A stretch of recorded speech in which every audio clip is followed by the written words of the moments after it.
नमस्कार दोस्तों, आपका स्वागत है हमारे चैनल अननोन डायमेंशन पर। कहानी शुरू करने से पहले आपसे बस एक गुजारिश है। अगर आपको इस तरह की कहानियां सुनना अच्छा लगता है तो चैनल को सब्सक्राइब कीजिए और इस वीडियो को लाइक कर दीजिए। आपका साथ ही हमारी असली हिम्मत है। मैं रोहन मेहरा इतिहास का आदमी हूं। पुराने दस्तावेज, धूल खाए रजिस्टर, पीली पड़ चुकी तस्वीरें, यही मेरी दुनिया है। परिवार, उससे मेरा रिश्ता। बस इतना कहूं कि हम एक दूसरे को जरूरत पड़ने पर ही याद करते हैं। और आज जरूरत पड़ गई थी। फोन आया था। मां की आवाज कांप रही थी। रोहन, जल्दी आ जा। विक्रम, वो ठीक नहीं है। विक्रम, मेरा बड़ा भाई। हमारे बीच सालों से बात नहीं हुई थी, पर मां की आवाज में जो डर था उसने मुझे मजबूर कर दिया। जब मैं उस पुराने फैले हुए हवेली के गेट पर पहुंचा तो लगा जैसे समय यहां रुक गया हो। लोहे का फाटक जंग खा चुका था और भीतर का आंगन खामोश, इतना खामोश कि अपने ही कदमों की आहट अजीब लगने लगी। मां दरवाजे पर खड़ी थी, चेहरा थका हुआ, आंखों के नीचे गहरे साए। अंदर आ, उन्होंने बस इतना कहा। विक्रम को मैंने बैठक में देखा। वो कोने में बैठा था, आंखें फटी हुई, होंठ बुदबुदा रहे थे। आईने में वो आदमी, वो देख रहा है। मैंने पास जाने की कोशिश की तो उसने चीख मार दी। उसकी आंखों में डर नहीं, दहशत थी। मां ने धीमे से कहा, कल रात से ऐसा है। कहता है आईनों में कोई है। मैंने घर को देखा। वो हवेली जिसमें मेरा बचपन बीता था अब अजनबी लग रही थी। दीवारों पर पुरानी पेंटिंग्स, लकड़ी की अलमारियां और बीच में एक बड़ा भारी फ्रेम वाला चित्र। उसमें एक आदमी था, सख्त चेहरा, घनी मूछें, आंखें ऐसी कि लगता था वो तुम्हें देख रही है, भले ही तुम कहीं भी खड़े हो। मैंने नजर हटाई, पर एक अजीब बात महसूस हुई। जब मैं आगे बढ़ा, उसकी आंखें जैसे एक पल देर से मेरी हरकत को फॉलो कर रही हों। शाम को हवेली के एक हिस्से में ठंडक महसूस हुई। अजीब बात यह थी कि बाहर गर्मी थी, पर उस हिस्से में सांस से धुंध निकल रही थी। वो हिस्सा था पुराना पश्चिमी विंग, जहां बचपन में हमें जाने से मना किया जाता था। जिज्ञासा मेरी सबसे बड़ी कमजोरी है। मैंने टॉर्च ली और वहां चला गया। सीलन की गंध, टूटी खिड़कियां और ऊपर की ओर जाती लकड़ी की सीढ़ियां। सीढ़ियों के अंत में था अटारी। अटारी में धूल उड़ रही थी। पुराने संदूक, बक्से और एक कोने में एक भारी चांदी का डिब्बा। उस पर अजीब उलझी हुई नक्काशी थी, मानो कोई कहानी पत्थर में कैद हो। मां की आवाज मेरे दिमाग में गूंजी, कुछ चीजें छूनी नहीं चाहिए रोहन। पर मैंने ढक्कन पर हाथ रखा। वो ठंडा था, अस्वाभाविक रूप से ठंडा। ताले को मैंने चाकू से खोला। अंदर था एक पुराना, काला पड़ चुका चांदी का कंगन, एक बालों का गुच्छा और एक धुंधली तस्वीर उसी आदमी की जो नीचे वाले चित्र में था। जैसे ही मैंने कंगन को छुआ, एक ठंडी, भारी लहर मेरे सीने से गुजरी। गुस्सा, ऐसा गुस्सा जो मेरा नहीं था। रात को मैं सो नहीं पाया। हवेली में अजीब आवाजें थी, कभी धीमी फुसफुसाहट, कभी किसी के कदमों की आहट जो पास आकर रुक जाती। करीब 3 बजे एक आवाज ने मुझे जगा दिया। धीमी, टूटी हुई सिसकियां। मैंने टॉर्च उठाई और बाहर निकला। मां, वो आंगन में थी, नंगे पांव, आंखें बंद, धीरे धीरे कुएं की ओर बढ़ रही थी। उनके होंठ हिल रहे थे। दाग धोने का बस यही रास्ता है। मैंने दौड़कर उन्हें पकड़ा। उनकी आंखें खुली, पर उनमें कोई पहचान नहीं थी। सुबह मां को कुछ याद नहीं था, वो बस थकी हुई लग रही थी। पर मेरे भीतर एक दरार पड़ चुकी थी। मुझे लगा था मैं यहां सिर्फ एक बीमार भाई को देखने आया हूं। पर अब ये हवेली, ये चित्र, ये कंगन सब मिलकर मुझे बता रहे थे कि मैं एक ऐसे खेल में फंस चुका हूं जिसके नियम मैंने नहीं बनाए और जिससे निकलना शायद मेरे बस में नहीं। सुबह की धूप हवेली की दीवारों पर पड़ी, पर भीतर का अंधेरा वैसा ही था।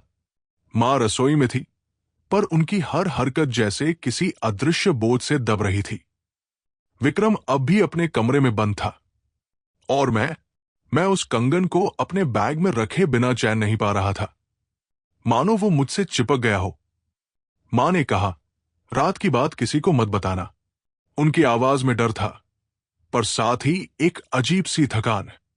मैंने सिर हिला दिया, पर भीतर से जानता था यह बात छुपाना अब मुमकिन नहीं। दोपहर को मेरी बहन प्रिया आ गई। वो शहर की डॉक्टर है, तर्क और विज्ञान में यकीन रखने वाली। उसने आते ही माहौल को तौल लिया। ये सब मानसिक बीमारी है रोहन, उसने कहा। विक्रम को इलाज की जरूरत है, न कि इन अंधविश्वासों की। मैंने कुछ नहीं कहा, पर जब शाम को उसने मुझे अलग ले जाकर कहा, क्या तूने भी सुना? वो हंसी तो मेरी रीढ़ में ठंडक दौड़ गई। उसने बताया, दोपहर में जब वो अपने कमरे में थी, उसे एक बच्चे की हंसी सुनाई दी, धीमी, मासूम, पर कमरे में कोई बच्चा नहीं था। और फिर आईने में एक परछाई जो उसकी नहीं थी। रात होते होते हवेली जैसे जाग उठी। लकड़ी की सीढ़ियां अपने आप चरमराईं। खिड़कियों के शीशे हल्के हल्के कांपने लगे। विक्रम के कमरे से आवाजें आने लगी, पर वो उसकी नहीं थी। वो आवाज बूढ़ी थी, भारी थी, और हर वाक्य में हमारे खानदान को कोस रही थी। मैंने तय किया, अब मुझे जवाब चाहिए। अटारी में मिली चीजें वो सिर्फ शुरुआत थी। रात के सन्नाटे में मैं पुराने स्टोर रूम में गया। वहां लकड़ी के बक्सों के बीच मुझे एक पुरानी डायरी मिली, दादाजी की। पन्ने पीले पड़ चुके थे, स्याही धुंधली थी, पर शब्द अब भी जिंदा थे। उन्होंने लिखा था, ये हवेली सिर्फ ईंट और पत्थर नहीं, ये एक बंधन है, हमारे खून से जुड़ा हुआ। और इसका पहरेदार है ठाकुर बलदेव सिंह। बलदेव सिंह, वही आदमी जिसकी तस्वीर बैठक में टंगी है। दादाजी ने लिखा था कि बलदेव सिंह एक जमींदार था, निर्दयी, लालची और काले कर्मों में लिप्त। उसने धन और ताकत के लिए ऐसे अनुष्ठान किए जिन्होंने उसकी आत्मा को इस हवेली से बांध दिया। डायरी में एक घटना का जिक्र था। पीढ़ियों पहले बलदेव सिंह की आत्मा को एक चांदी के कंगन में बांधा गया था। यह बंधन स्थायी नहीं था। हर कुछ दशकों में यह ढीला पड़ जाता था और तब वो लौट आता था। मैंने डायरी बंद की, पर तभी पीछे से प्रिया की आवाज आई, तू क्या छुपा रहा है रोहन? उसकी आंखों में शक था। क्या तू ये सब खुद कर रहा है? विक्रम को पागल बना रहा है ताकि हवेली तेरे नाम हो जाए? उसके शब्द तीर की तरह लगे। मैंने समझाने की कोशिश की, पर तभी सीढ़ियों पर किसी के दौड़ने की आवाज आई। हम दोनों ने मुड़कर देखा। विक्रम, पर उसकी आंखें वो उसकी नहीं थी। उसने हमें घूरा और एक धीमी पर गूंजती हुई आवाज में कहा, तुम सब मेरे हो। रात बीत गई, पर हवेली का सन्नाटा और भारी हो गया था। अब यह सिर्फ डर नहीं था, यह एक दबाव था, जैसे दीवारें खुद हमें देख रही हों, जैसे हवा में कोई अदृश्य हाथ हमारे गले पर रखा हो। विक्रम का चेहरा मेरे दिमाग में अटका था, वो आंखें जो उसकी नहीं थी, और प्रिया के शक भरे शब्द, क्या तू ये सब खुद कर रहा है? ये हवेली हमें एक दूसरे के खिलाफ खड़ा कर रही थी। सुबह होते ही मैंने तय किया, अगर मुझे इस खेल के असली नियम समझने हैं तो मुझे हवेली से बाहर जाना होगा। कभी कभी जवाब वहीं मिलते हैं जहां से कहानी शुरू हुई थी। मैंने डायरी के पन्नों में एक नाम देखा था, पंडित हरिनारायण शर्मा। दादाजी ने लिखा था कि वो इस हवेली के इतिहास को जानने वाले आखिरी लोगों में से एक थे। मैंने गांव में पूछताछ की और पता चला कि वो अब बूढ़े हो चुके हैं। गांव के किनारे एक टूटी सी कोठरी में रहते हैं। जब मैं वहां पहुंचा, दरवाजा आधा खुला था। अंदर धूप की एक पतली किरण धूल में तैर रही थी। पंडित जी एक चारपाई पर बैठे थे, आंखें बंद, होठों पर कोई पुराना मंत्र। मैंने अपना नाम बताया और हवेली का जिक्र किया। उनकी आंखें खुली और उनमें डर था। तुम्हारे खानदान का पाप बहुत पुराना है, रोहन, उन्होंने धीमे से कहा। ठाकुर बलदेव सिंह सिर्फ एक जमींदार नहीं था, वो एक साधक था, पर गलत राह का। उसने एक तांत्रिक के साथ मिलकर एक अनुष्ठान किया था, धन और अमरता के लिए। मैंने सुना और हर शब्द मेरे भीतर उतरता गया, पर बलदेव ने धोखा दिया। पंडित जी ने आगे कहा, उसने उस तांत्रिक को मार डाला ताकि सारा वरदान सिर्फ उसे मिले। मरते वक्त तांत्रिक ने उसे श्राप दिया, तेरी आत्मा तेरे ही लालच में कैद रहेगी और तेरे अपने खून को खाएगी। मैंने पूछा, तो ये कंगन? वही कैद है, उन्होंने कहा। तांत्रिक ने उसकी आत्मा को चांदी में बांध दिया, पर बंधन स्थायी नहीं था। हर पीढ़ी में जब लालच या कलह बढ़ती है, वो जाग उठता है और उसे फिर से बांधने के लिए सिर्फ मंत्र नहीं, बल्कि त्याग चाहिए। त्याग, ये शब्द मेरे भीतर गूंजने लगा। मैंने सोचा, मेरे पास क्या है जिसे मैं छोड़ सकता हूं? मेरी जिंदगी तो हवेली से दूर है, पर शायद मेरी पहचान, मेरा काम, मेरी खोज, यही मेरा अहंकार है। जब मैं हवेली लौटा तो माहौल बदल चुका था। दरवाजे खुले थे, पर घर में कोई नहीं दिख रहा था। सीढ़ियों पर टूटी हुई चीजें बिखरी थी।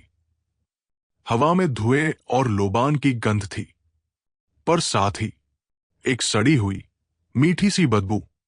मैंने प्रिया को पुकारा, कोई जवाब नहीं। मां का नाम लिया, सन्नाटा। फिर ऊपर से एक आवाज आई, दरवाजा पटकने की। मैं दौड़ा। प्रिया अपने कमरे में थी, दरवाजा अंदर से बंद, और वो चिल्ला रही थी, तू रोहन नहीं है, दूर रह। मैंने दरवाजा पीटा, समझाने की कोशिश की, पर उसकी आवाज कांप रही थी। तू वही है, वही जिसने विक्रम को ले गया। मेरा दिल बैठ गया। विक्रम कहाँ है? मैंने पूछा। उसने कोई जवाब नहीं दिया, बस रोने लगी। तभी नीचे से एक धीमी हंसी सुनाई दी। मैंने मुड़कर देखा। सीढ़ियों के नीचे अंधेरे में कुछ हिल रहा था, और फिर वो आवाज आई, विक्रम की, पर उसमें एक और परत थी, जैसे कोई और उसके भीतर से बोल रहा हो। घर अब मेरा है, रोहन, तू चाहे जो कर ले, ये खेल खत्म नहीं होगा। हवेली अब घर नहीं रही थी, ये एक जाल थी। हर दीवार, हर दरवाजा, हर परछाई मानो किसी अदृश्य शिकारी के आदेश पर चल रही हो। विक्रम गायब था, प्रिया अपने कमरे में बंद, और मां का चेहरा अब भी मेरे सामने था, थका हुआ, पर आंखों में एक अजीब सी खाली जगह। मैंने पंडित हरिनारायण की बातें याद की। त्याग चाहिए, रोहन, सिर्फ मंत्र नहीं, त्याग। मेरे लिए इसका मतलब था मेरी पहचान, मेरा काम, मेरी खोज, वो सब जिसके लिए मैंने इस हवेली में कदम रखा था। मैंने विक्रम को ढूंढना शुरू किया, हवेली के पुराने हिस्से में, जहां लकड़ी की गंध और सीलन मिलकर एक अजीब सा नशा बना देती थी। वहां एक दरवाजा था, भारी, लोहे का, जिसे बचपन में कभी खोलने की हिम्मत नहीं हुई थी। आज वो दरवाजा खुला था। अंदर कदम रखते ही हवा बदल गई, ठंडी, भारी, और जैसे किसी ने कान के पास फुसफुसाया, आ गया तू। कमरे के बीचों बीच विक्रम था, घुटनों के बल बैठा। आसपास फैली पुरानी तस्वीरें, जिन्हें वो किसी अनुष्ठान की तरह सजा रहा था। उसके हाथ में वही चांदी का कंगन था। उसकी आंखें मेरी तरफ उठीं, पर वो विक्रम नहीं था, वो ठाकुर बलदेव सिंह था। तू सोचता है मुझे बांध सकता है? उसकी आवाज में सदियों का घमंड था। ये घर, ये खून, ये नाम, सब मेरा है। कमरे की दीवारें कांपने लगी। पुरानी अलमारियों से किताबें गिरने लगी। हवा में राख और धूल घूमने लगी। और फिर वो परछाई आई, बिना आकार पर हर जगह मौजूद। उसकी ठंडक मेरी हड्डियों तक उतर गई। मैंने पंडित की दी हुई पोथी खोली, मंत्र शुरू किया, क्षेम पावित्रन रक्ष। पर तभी एक अदृश्य ताकत ने मुझे पीछे धकेल दिया। मेरे हाथ से पोथी गिर गई। विक्रम, या कहूं बलदेव, हंसने लगा। तू भी बाकी सब की तरह हार जाएगा। तो दोस्तों, वीडियो पसंद आए तो लाइक करें, सब्सक्राइब और बेल आइकन दबाना ना भूलें।